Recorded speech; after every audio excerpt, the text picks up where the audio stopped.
सभी को नमस्कार। आज की क्लास में आप सभी का बहुत-बहुत स्वागत है। आज की क्लास में हम लोग केमिस्ट्री की बात करेंगे, केमिस्ट्री के कुछ क्वेश्चंस की बात करेंगे। हम लोग का चैप्टर चल रहा था केमिस्ट्री में इक्विवेलेंट वेट, जिसमें हम लोग काफ़ी क्वेश्चंस कर चुके हैं, कुछ थ्योरी जो थी हमने समझाई थी। तो आज की क्लास में कुछ और कॉन्सेप्ट के क्वेश्चन पढ़ेंगे, यानी कि कुछ और टाइप्स के क्वेश्चन पढ़ेंगे, जिस तरीके के आपके एग्ज़ाम में आते हैं, एंट्रेंस एग्ज़ाम में आते हैं, ठीक है? तो वीडियो में क्लास में लास्ट तक बने रहिएगा, देखिएगा कि आज की क्लास में कैसे-कैसे क्वेश्चन होते हैं, ठीक है? क्योंकि हमने कहा था कि जो ये इक्विवेलेंट चैप्टर है बहुत इंपॉर्टेंट है, इससे क्वेश्चन आता ही आता है और इसमें टॉपिक्स कई सारे हैं, ठीक है? कई सारे हैं तो इसको हमने ब्रेक कर कर के पढ़ रहे हैं। पहले हमने थोड़ा पढ़ा, ठीक है? जिसमें हमने एक एसिड का यानी कि अम्ल का, क्षार का और लवण का यानी कि साल्ट का, ठीक है? 3 का हमने इक्विवेलेंट निकालना सीखा, ठीक है? तो आज की क्लास में हम कुछ और आगे बढ़ेंगे, फिर ऐसे करके कुछ और आगे बढ़ेंगे। तो चैप अलग-अलग करके करेंगे तो आपको भी समझने में आसानी रहेगी, ताकि आप समझ पाएँ और आपके दिमाग से जो पिछली बातें हैं वो स्किप ना करें, निकले नहीं, ठीक है? तो चलिए आज की क्लास में हम लोग कुछ क्वेश्चन सॉल्व करेंगे और क्वेश्चन से ही हम लोग बात करेंगे, है ना? तो देखिए जो हमारा सबसे पहला क्वेश्चन है, जो हमने पढ़ाया है उसी से कुछ क्वेश्चंस कर लेते हैं पहले, फिर उसके बाद आज नए क्वेश्चन करेंगे, है ना? चलिए, तो आज क्वेश्चंस लगाना है। क्या है क्वेश्चन भाई? क्वेश्चन ध्यान से देखिएगा, सब लोग आंसर करने की कोशिश कीजिएगा। भाई कौन है? ठीक है।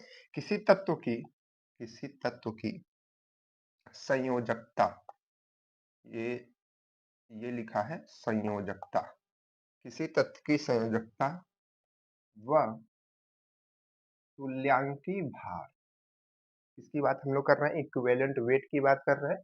तो इक्विवेलेंट वेट को हिंदी में क्या कहते हैं? तुल्यांकी भार कहते हैं, ठीक है? इक्विवेलेंट वेट का गुणनफल का गुणनफल गुणनफल बराबर होता है, बराबर होता है, ठीक है? बराबर होता है, कॉमा करके लिखा है उसके, ठीक है? अब डैश है। अब आपका ऑप्शंस दिया गया है। क्या ऑप्शन है? परमाणु के परमाणु भार के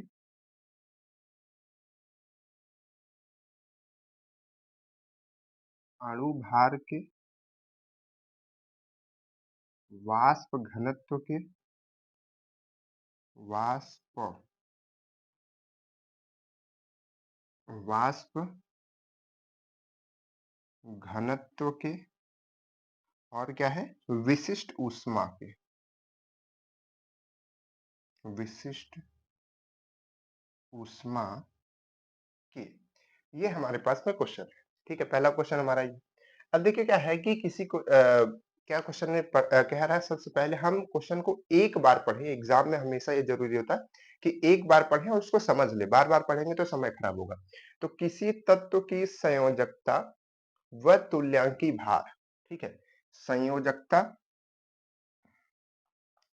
जिसको हम लोग वैलेंसी या फिर एन फैक्टर कहते हैं, किसके टर्म में? जो ये हम चैप्टर पढ़ रहे हैं इक्विवेलेंट के टर्म में, ठीक है? और किसका मल्टीप्लाई? इक्विवेलेंट वेट यानी कि तुल्यांकी भार का, तुल्यांकी भार का मल्टीप्लाई क्या होगा, यही ये पूछ रहा है सिंपल से, ठीक है? तो इक्विवेलेंट में हम लोगों ने एक फॉर्मूला पढ़ा था। क्या पढ़ा था? कि अगर किसी का इक्विवेलेंट वेट निकालना है तो इसका फॉर्मूला क्या होता था? इसका फॉर्मूला होता था कि परमाणु भार, परमाणु भार अपॉन में एन फैक्टर या फिर संयोजकता भी हम लोग कह सकते हैं, ठीक है? तो यहां पर संयोजकता, ठीक है? संयोजकता जिसी को इसी को हम लोग एन फैक्टर, एक्स, कई सारी चीजों से डिफाइन करते हैं और ये बार-बार बदलता रहता है। अम्ल के लिए अलग हो जाएगा, क्षार के लिए अलग हो जाएगा, लवण के लिए अलग हो जाएगा, आयन के लिए अलग हो जाएगा, सब चीजों के लिए अलग हो जाएगा, ठीक है? तो ये लेकिन होता संयोजकता ही यहाँ पे। तो यहाँ पर क्या पूछा है? संयोजकता और इक्विवेलेंट वेट का मल्टीप्लाई। तो अगर हम संयोजकता को इधर की तरफ ला दें तो यहाँ पर ये चीज नहीं हो जाएगा कि इक्विवेलेंट वेट मल्टीप्लाइड बाय संयोजकता, ठीक है, संयोजकता, तो यहाँ से ये हट जाएगा, तो ये किसके बराबर बचेगा? परमाणु भार के बराबर बचेगा ना, तो ये किसके बराबर होगा? परमाणु भार के बराबर होगा। क्लियर है? ये क्वेश्चन एकदम आसान है, फॉर्मूला बेस्ड था। चलिए आगे बढ़िए अगले क्वेश्चन की तरफ। ये तो हमने छोटा सा क्वेश्चन इसलिए रखा कि फॉर्मूला भी मत भूलिए, कहीं से भी क्वेश्चन बन सकता है, ठीक है? थोड़ा सा दिमाग लगाइए। चलिए उसके बाद क्या है? इसके बाद है एसिटिक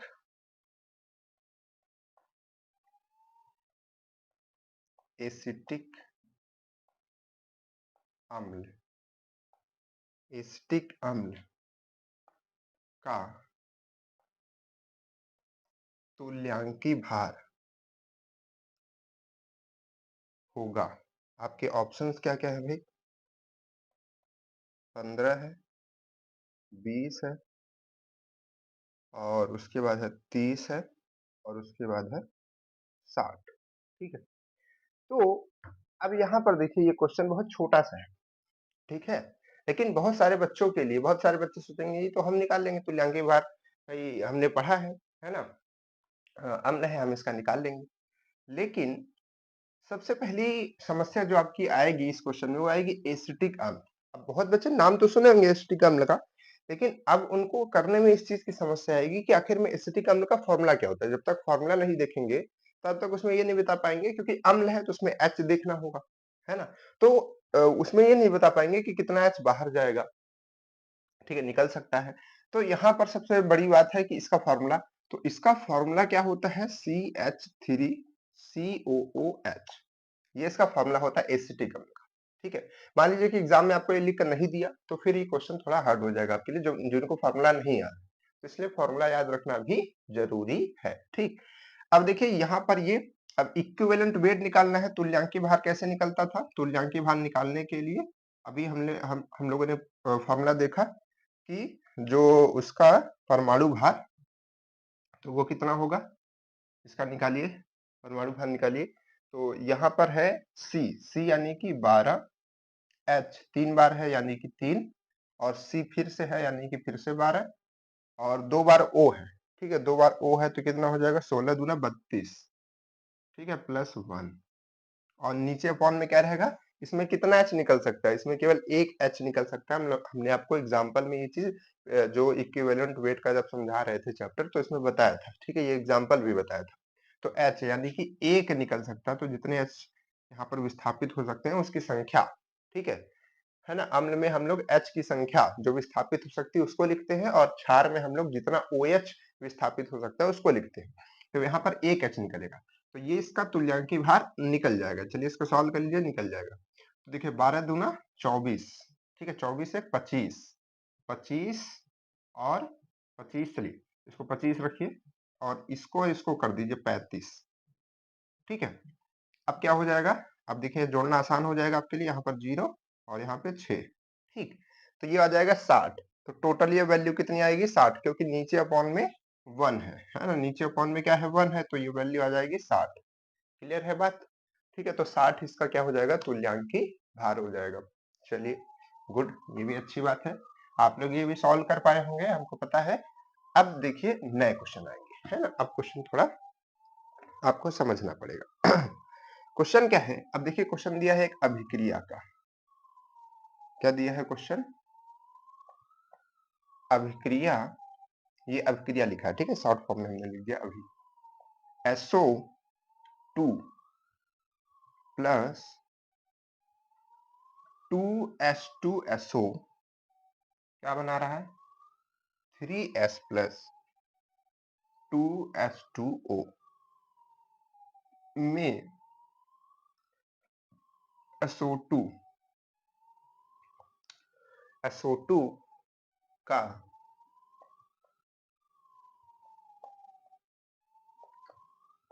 SO2 का तुल्यांकी भार, ठीक है। SO2 का क्या बताना है? तुल्यांकी भार। आपके ऑप्शन क्या है? 64 है, 48 है, 32 है और 16 है। ठीक है, ये हमारे पास में क्वेश्चन है।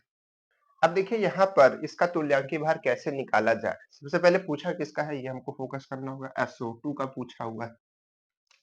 SO2 यहाँ पर हम ध्यान से देखेंगे। देखिए जब रिएक्शन में देता है, ठीक है? तो उसमें हमको क्या ध्यान रखना पड़ता है? देखिए SO2 को अगर हम ध्यान से देखें यहाँ पे, तो यहाँ पर अगर हम इस रिएक्शन को देखें, इसको अभी हम ये भार हटा देते हैं, ठीक है? आप समझिएगा तुल्यांकी भार। चलिए यहाँ लिख देते हैं, ठीक है? तो तुल्यांकी भार निकालना है। अब अगर हम यहाँ इसको देखें तो ये S हमारा SO2 है ना? यहाँ जा कर के ये देखेंगे तो क्या हो रहा है? सीधे-सीधे रिडक्शन हो रहा है ना? अपचयन हो रहा है। अगर हम यहाँ पर ऑक्सीडेशन संख्या निकालें, तो कैसे निकालते हैं ऑक्सीडेशन संख्या? देखिए S की हमको निकालनी है, तो यहाँ पर हमको S का मालूम नहीं है तो हम S को ऐसे लिख देंगे और यहाँ पर ये 2 बार है ऑक्सीजन, ठीक है? ऑक्सीजन का कितना होता है? -2, तो यहाँ से कितना आ जाएगा? इसको 0 के बराबर रखेंगे क्योंकि ये एकदम न्यूट्रल स्टेट में है, तो यहाँ से अगर हम इसको सॉल्व करेंगे, तो ये आ जाएगा माइनस आएगा, माइनस का 4 और 0 यहाँ से S का आ जाएगा प्लस का 4, ठीक है? यहाँ से और यहाँ पर क्या आएगा? 0, ठीक है? तो यहाँ पर आ गया +4, यहाँ पर आ गया 0, रिडक्शन हो रहा है ना? रिडक्शन हो रहा है, ठीक है? 4 इलेक्ट्रॉन, ठीक है? 4 इलेक्ट्रॉन की कमी हो रही है। तो अब यहाँ पर हम इसका तुल्यांकी भार कैसे निकालेंगे? हमने कहा तुल्यांकी भार हम लोग कैसे निकाल लेते हैं? तुल्यांकी भार इज इक्वल टू होगा परमाणु का जो भार होगा, ठीक है? तो इसका भार टोटल कितना होगा भाई? इसको देखिए सल्फर का कितना होता है? 32, ठीक है? और ऑक्सीजन का 16 होता है, 16 दूना 32 ये भी हो जाएगा, है ना? तो ये आ जाएगा 64, ठीक है? टोटल कितना आ जाएगा? 64, SO2 का आ जाएगा 64, तो इसका भार आ जाएगा 64 और यहाँ पर जो इसकी संख्या है ऑक्सीडेशन संख्या वो कितनी है? 4, ठीक है? तो इसको हम रखेंगे अपॉन, हमने कहा n फैक्टर हर चीज के लिए बदलता रहता है, ठीक है? तो यहाँ पर ये रिएक्शन है तो उसके हिसाब से चेंज होगा, ठीक? तो यहाँ पर ये जो वैल्यू आएगी कितना आ जाएगी? सॉल्व करने के बाद 16 यानी कि 16 आ जाएगी, ठीक है? ये ऑक्सीडेशन संख्या वाला अगर आपको कम समझ में आ रहा है तो ये हम आपको और अच्छे से समझाएंगे, कभी परेशान मत होइएगा। बस हमने आपको ये क्वेश्चंस बता दिया किस तरीके के भी क्वेश्चन है, तो उसको हम समझाएंगे, आप परेशान मत होइएगा, ठीक है? बिल्कुल भी, ठीक है? अभी इतना क्लियरिटी रखिए, ठीक है? चलिए, ऑक्सीडेशन संख्या तो निकाल ही लेते होंगे, 4 इसका 0 आया, ठीक है? अंतर आ रहा है 4 का, ठीक है? तो यहाँ पर n फैक्टर क्या आ जाएगा? 4, ठीक? चलिए आगे बढ़े, अगला क्वेश्चन। अब देखिए अगले क्वेश्चन और मजेदार आएंगे, अभी तो मजेदार क्वेश्चन धीरे-धीरे बढ़ रहा है, ठीक है? पहले छोटा था फिर बड़ा, अब मजा आएगी और। ठीक है, अब ध्यान से देखिएगा अगला क्वेश्चन क्या है? अगला क्वेश्चन है एक धातु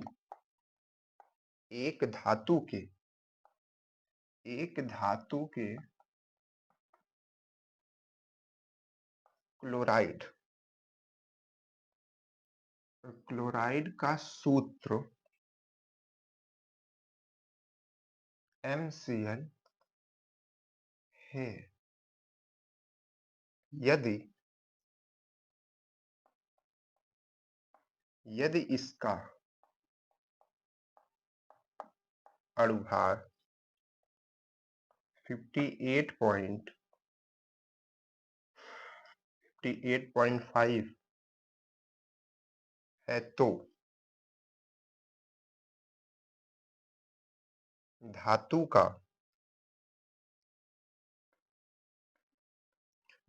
का तुल्यांकी भार आपको बताना है। 23, 24, 39 और 48। सब लोग इसको कीजिए, तब से मैं थोड़ा इसमें इंक डाल देता हूँ मार्कर में, है ना? दिख रहा है ना क्वेश्चन ऑप्शन? चलिए बहुत बढ़िया दिख रहा है, ठीक है? तो अब आप लोग इसको सॉल्व कीजिए जल्दी से, है ना?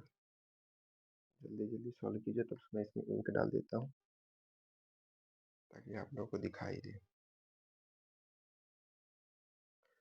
ठीक है? एक दिन एक बच्चा बोल रहा है, सर आप डिजिटल बोर्ड ले लो। ऐसे कमेंट्स लगातार आते रहते हैं, ठीक है? तो डिजिटल बोर्ड लेने के लिए आप लोग का सपोर्ट चाहिए, है ना?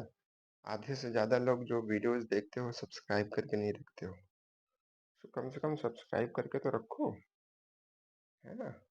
उस लेवल तक आदमी पहुँचे तब ना डिजिटल गोल्ड आए, है ना? देखिए आप लोगों को कॉपी में क्वेश्चन्स लिख कर के लाने पड़ते हैं। बहुत बच्चों को लगता होगा कि कॉपी में क्वेश्चन लिख रहे हैं मतलब इनको कुछ आता नहीं होगा।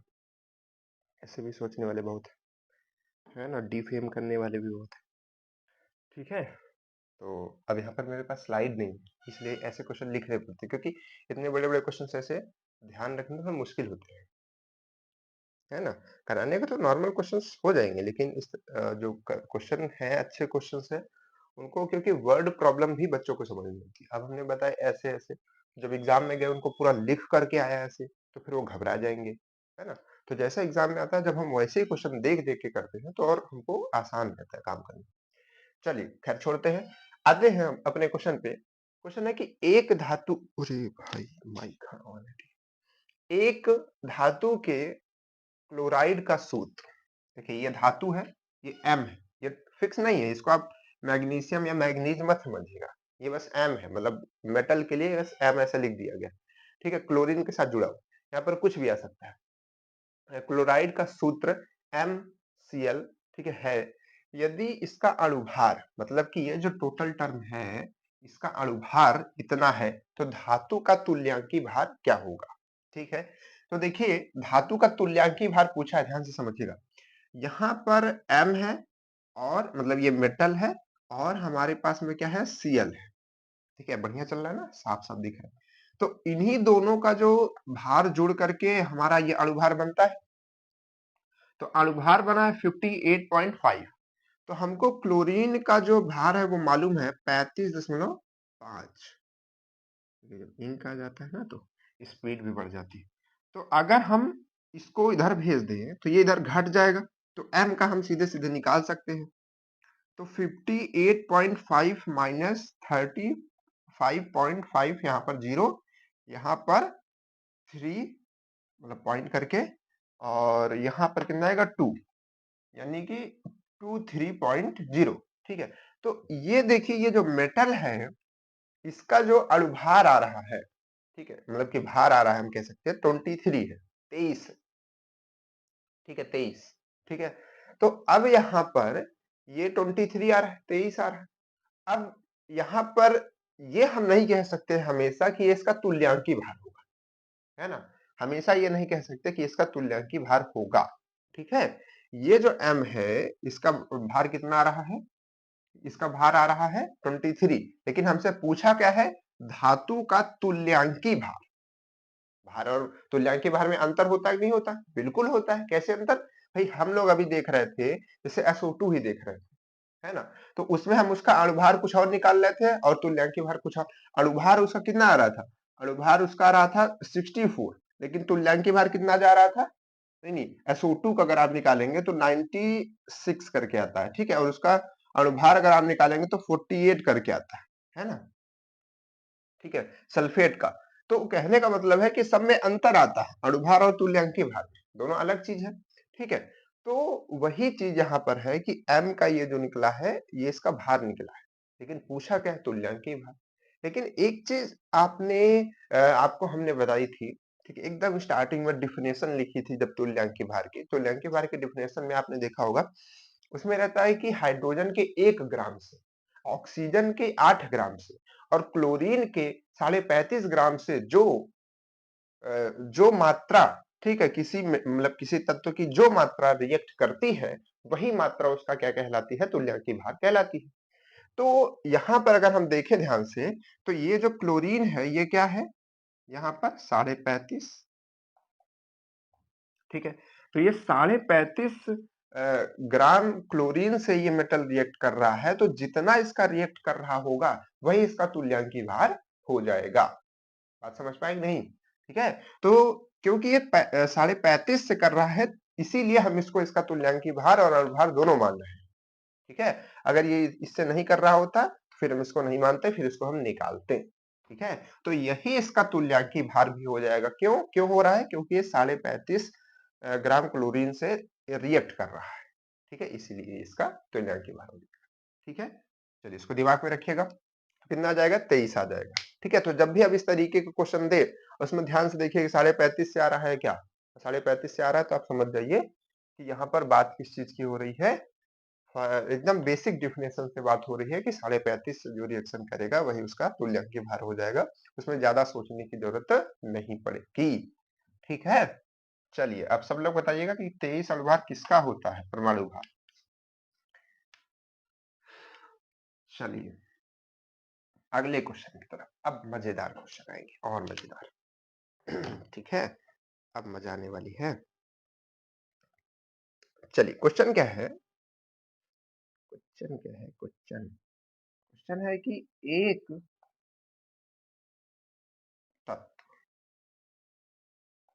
तत्व के सल्फेट एक तत्व के सल्फेट यानी कि SO4, ठीक है, में, ये हम अपने से लिखे हैं आपके लिए, ठीक है, दिया नहीं रहेगा क्वेश्चन में 32.4% तत्व है तत्व है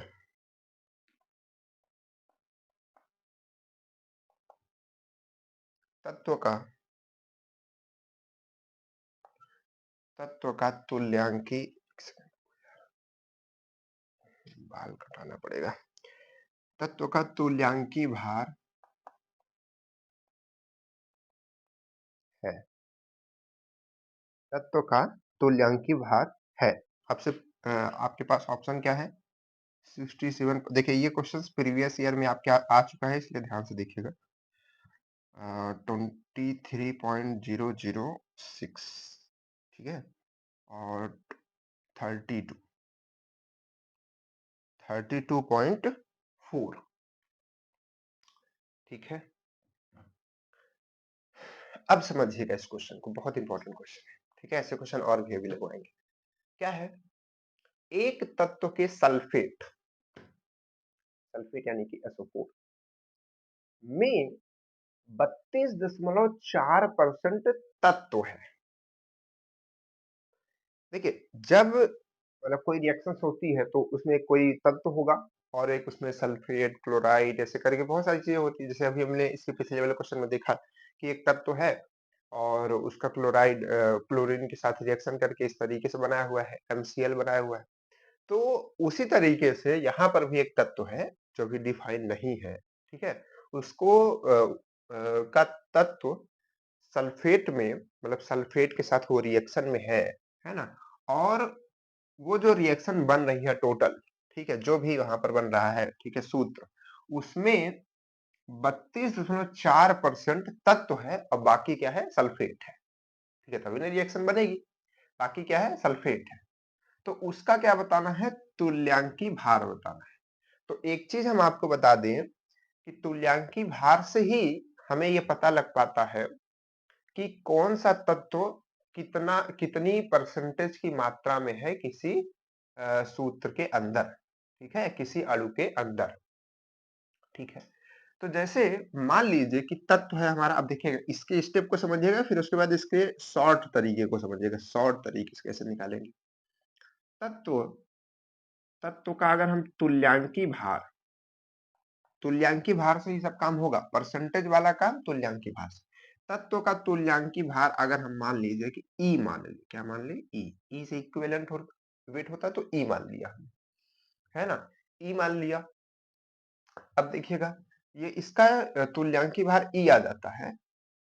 तब अगर हम देखें तो जो पूरा हमारे पास में मतलब अणु होगा उसका कितना होगा? अणु का तुल्यांकी भार कितना हो जाएगा? जो हमारे पास में अणु होगा, मतलब कि अणु भार कितना हो जाएगा हमारे पास में?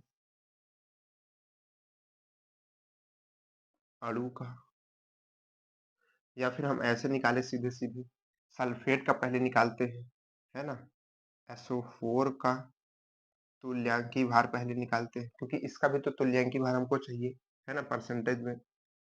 तो सल्फेट का तुल्यांकी भार कैसे निकलेगा? सल्फेट होता है 32 नंबर पे और ये हमारा होता है 16, तो 16 चौको 64 और डिवाइड किससे करेंगे इसको? डिवाइड इसको 2 से करेंगे क्योंकि ये इस पे अगर आप आयंस देखेंगे तो -2 होते हैं। तो यहाँ पर ये 2 से डिवाइड इसको करेंगे, है ना?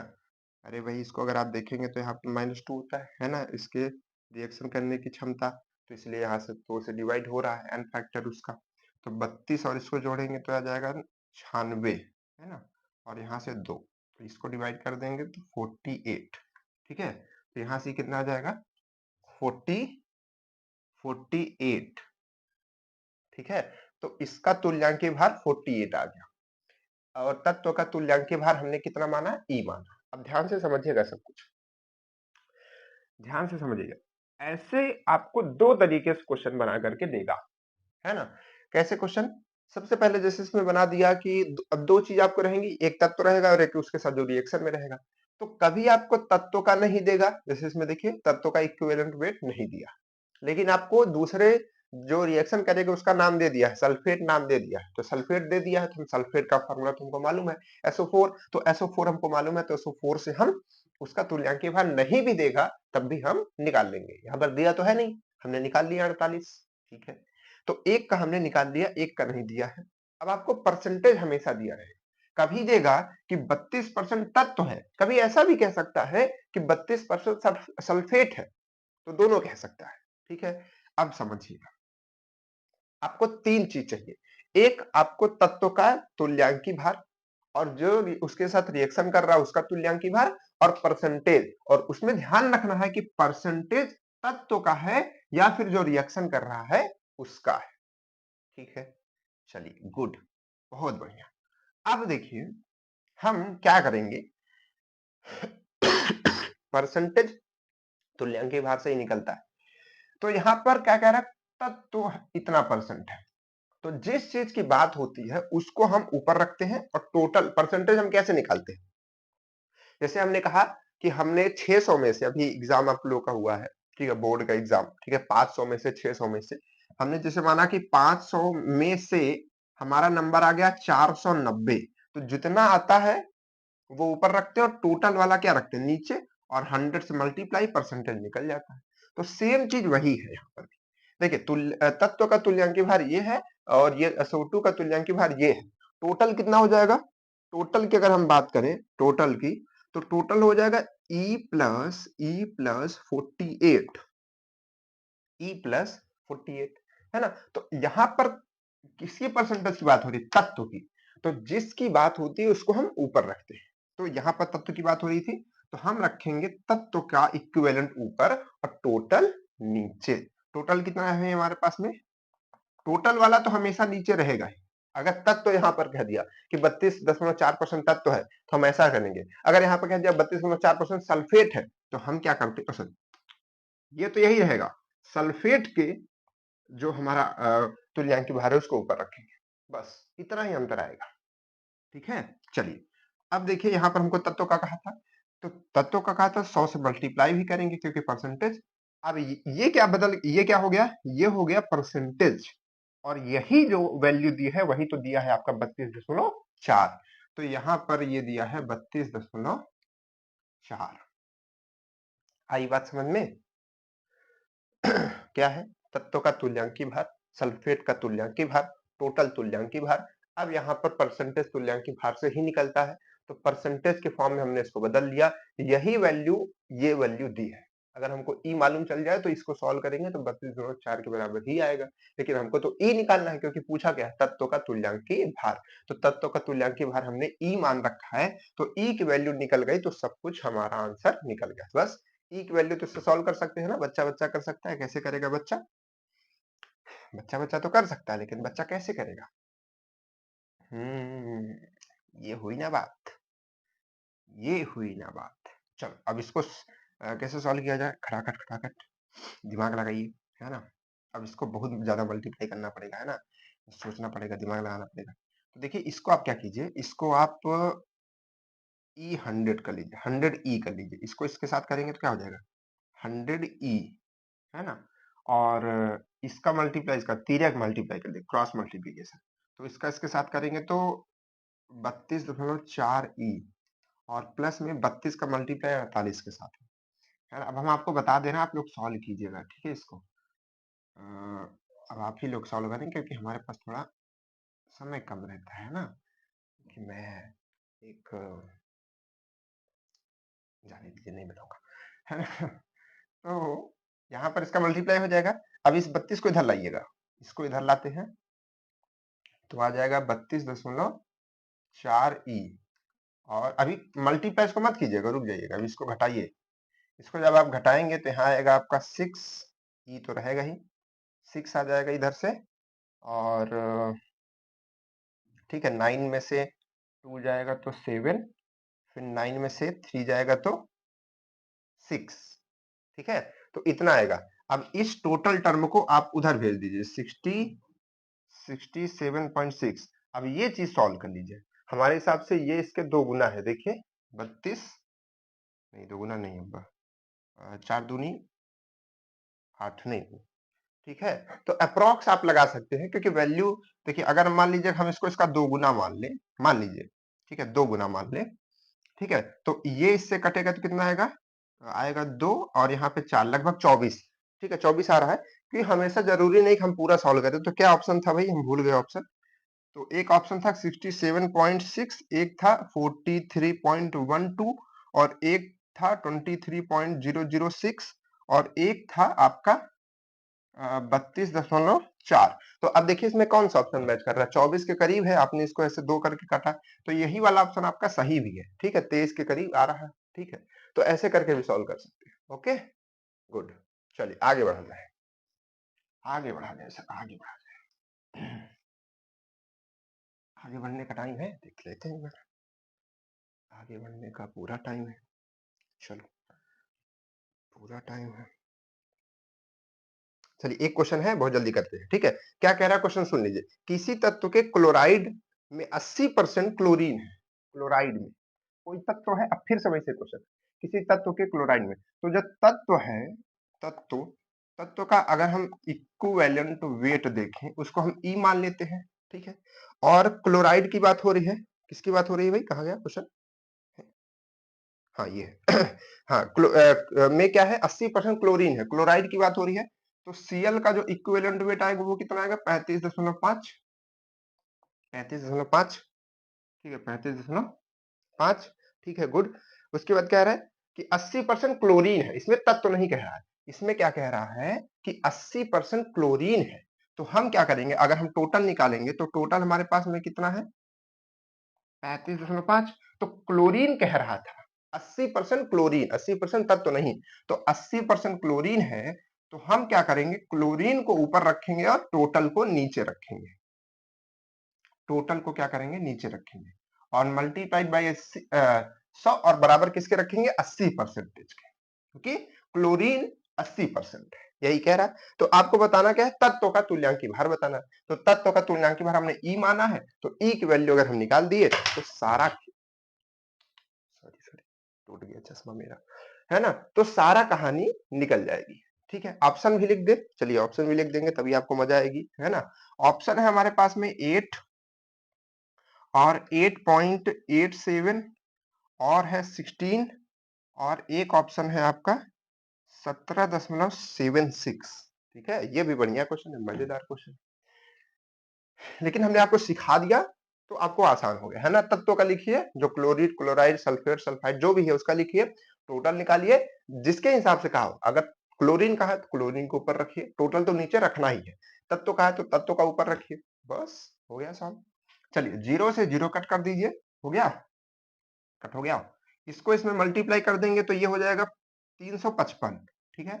इसका अगर हम इसमें कर देंगे तो ये हो जाएगा, सॉरी सॉरी सॉरी सॉरी, यहाँ पर हो जाएगा 8e, 8e, और 8 का इसमें कर देंगे तो कितना हो जाएगा, 8 का मल्टीप्लाई कर देंगे तो कितना हो जाएगा, इसका इसमें कर देंगे तो 8.40 का 0 हाथ से लगा 4, 8.40 4 हाथ से लगा 4, 8 तिरिक 24, 24 4 28 है, 8 दूनी 16 तो 24, ठीक है, 24 4 28 4, ठीक है।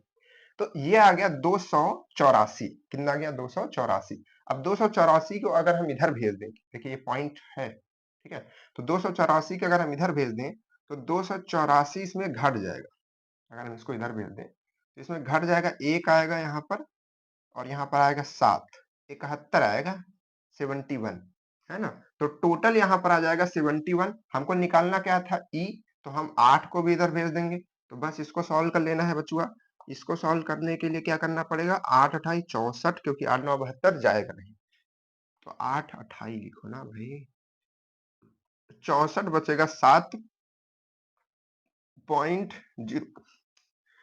कहाँ चला गया मेरा दिमाग, यहाँ जीरो लगाना है ना? तो 8 अठाई फिर से 64, फिर कितना बच जाएगा 6, फिर पॉइंट तो लगा ही है तो जीरो आएगा फिर से। तो 8 टाइम 64 हम नहीं जा पाएगा, 7 बारी जाएगा, 7 बारी। ठीक है, तो ये देखिए ऑप्शन आपका राइट हो गया कि नहीं, 8.87। आगे भी चला जा सकता है। ठीक है, समझ में आ गई बात? ठीक है, समझ में आ गई। तो अब आप लोग ये क्वेश्चन और बताइएगा।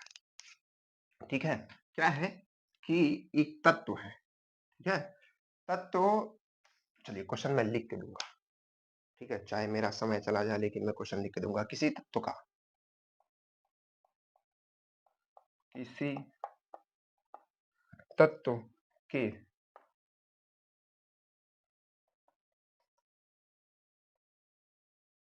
क्लोराइड में 60% क्लोरीन है। बस ये क्वेश्चन सॉल्व करने के लिए है, ठीक है? अगर किसी रिएक्शन से मैच ना करे तो उसके लिए दिल पे ना लें कृपया। धातु का तुल्यांकी भार आपको बताना, आपके ऑप्शन पे भी हो सकते हैं। ठीक है, सब लोग इसको सॉल्व कीजिए, बताइएगा जो भी पॉइंट पॉइंट में आंसर आएगा। ठीक है, सबका आंसर मैच करेगा तो मैं जान जाऊंगा सबका आंसर सेम आ रहा है। ठीक है, तो इसका बताइएगा, सबका आंसर आना चाहिए। ओके, तो आज की क्लास कैसी लगी? तुल्यांकी भार के नए नए क्वेश्चन सीखने को मिले, है ना? तो नेक्स्ट क्लास में हम लोग और भी क्वेश्चंस को सॉल्व करेंगे, कुछ और जो इसके सीक्रेट्स क्वेश्चन है, ठीक है, जो बहुत परेशान करते हैं, उसको आसान तरीके से समझाने का प्रयास करेंगे। ठीक है, तो चलिए फिर मिलते हैं नेक्स्ट क्लास में, तब तक के लिए बाय बाय। वीडियो को शेयर, चैनल को सब्सक्राइब, वीडियो को लाइक और बाकी क्लासेस करते रहिए, पढ़ते रहिए मन लगा करके। ठीक है, होगा, समय बहुत है, बहुत बच्चे परेशान हो रहे थे, समय नहीं है सर, समय बहुत है। पढ़ते रहिए, प्लेलिस्ट देखिए, ठीक है, सारी फिजिक्स केमिस्ट्री मैथ सबकी बनी हुई है। ठीक है, मॉडल पेपर देखिए, ठीक है, ई बुक जिसके पास नहीं है, एप्लीकेशन आदिता आरटी डाउनलोड कर लीजिए। ठीक है, परचेस कीजिए। ठीक है, तो चलिए मिलते हैं फिर नेक्स्ट क्लास में, तब तक के लिए बाय बाय।